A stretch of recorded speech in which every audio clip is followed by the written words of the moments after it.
అదనపు విలువ అంటే ఏంటి? విలువను మనం 2 చోట్ల మాట్లాడుకున్నాం. ఉపయోగ విలువ దగ్గర, మారక విలువ దగ్గర. అదనపు విలువ అనే మాట మారక విలువ దగ్గర మాట్లాడతాం. శ్రమశక్తిని ఒక వస్తువు మీద పెట్టి మరో వస్తువుగా మారుస్తాం. ఆ మరో వస్తువుగా మార్చినప్పుడు ఆ వస్తువుకు ఒక ఉపయోగ విలువ ఉంటుంది. ఉపయోగ విలువ లేకుండా మార్కెట్లోకి వెళ్ళదు, సరుగ్గా మారదు.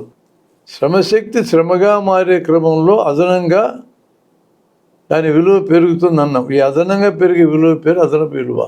ఎవరు దీనికి మూలము? ఎవరు శ్రమశక్తిని ఖర్చు పెడతారో శ్రమ పుట్టడానికి వాళ్ళే కారణం.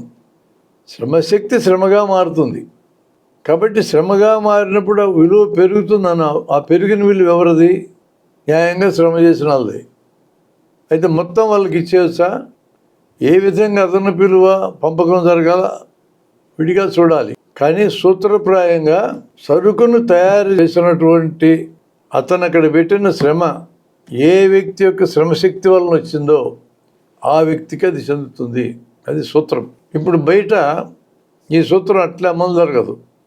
కారణం ఏంటంటే పెట్టుబడి పెట్టిన వాడు పెట్టుబడి పెట్టినందుకు అదనపు విలువ నాది అంటాడు.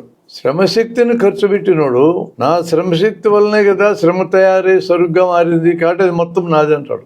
వీటిల్లో ఏ వాదన ఒప్పుకున్నా శ్రమ చేయడం చేతగాని పసిపిల్లలకి తిండి పెట్టాలా? ఎక్కడి నుంచి పెట్టాలా? ముసలాళ్ళకి తిండి పెట్టాలి, ఎక్కడి నుంచి పెట్టాలా? కాళ్ళు చేతులు లేని వాళ్ళకి కుంటోళ్ళు గుడ్డోళ్ళకి పెట్టాలి. సమాజం అంగీకరించేందుకు పెట్టాలని ఎక్కడి నుంచి పెట్టాలా? ఈ అదనపు విలువ మొత్తం సమాజం తన దగ్గర పెట్టుకొని అందులోంచి వీళ్ళకి పెట్టాల్సింది.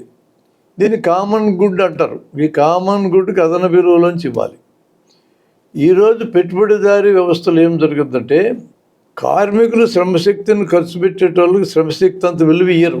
అంత ఇచ్చినా కూడా అదనపు విలువ వస్తుంది, దాన్ని ఎవడు ఆపలేడు.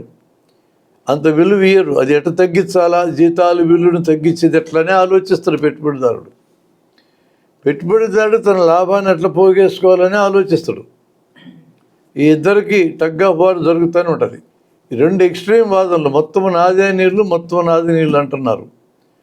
ఇది మొత్తం సమాజం దగ్గరికి కానీ వెళ్తే, సమాజం దగ్గరికి ఎక్కడికి వెళ్ళాలి?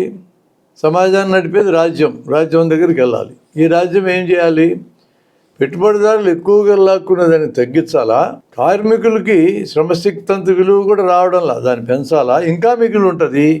ఈ మిగిలిన దాన్ని ఇందాక మనం మాట్లాడుకున్న పిల్లలకి, ముసలాళ్ళకి, కుంటోళ్ళకి, గుడ్డోళ్ళకి, రోడ్లకి, భవనాలకి, స్కూళ్ళకి, ఆసుపత్రులకి, ఇలాంటి కామన్ అవసరాల్లోకి వెళ్ళిపోవాలా.